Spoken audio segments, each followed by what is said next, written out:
ఒకటేసారి 4 నుంచి 5 మంది పిల్లలు చనిపోయారు.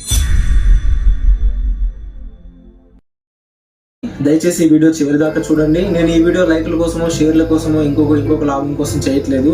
నేను ఒక వీడియో చూశాను ఇందాక. ఆ వీడియో చూసిన తర్వాత మనసు చెలించిపోయింది. పల్లెటూర్లలో, ముఖ్యంగా పల్లెటూర్లలో ఉండే పిల్లలు ఈ విధమైన కార్యక్రమాలకి ఎక్కువ దోహదపడుతూ ఉంటారు.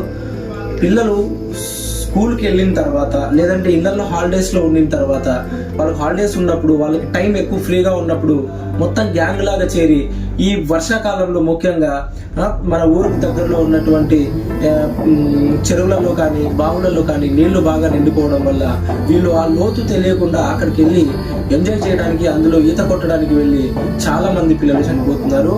అదే దుర్ఘటన ఈరోజు ఒకటి వెలుగులోకి వచ్చింది.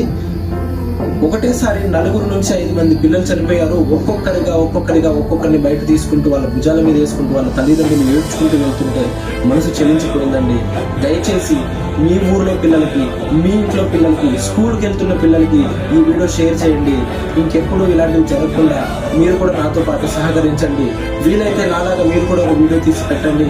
ఎంతమందికి వీలైతే అంతమందికి దీని గురించి అవగాహన కలిగేలా చేయండి.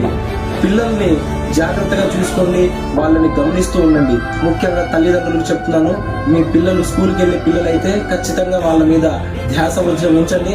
ఎక్కడికి వెళ్తున్నారు, ఏం చేస్తున్నారని గమనిస్తూ ఉండండి. జై హింద్.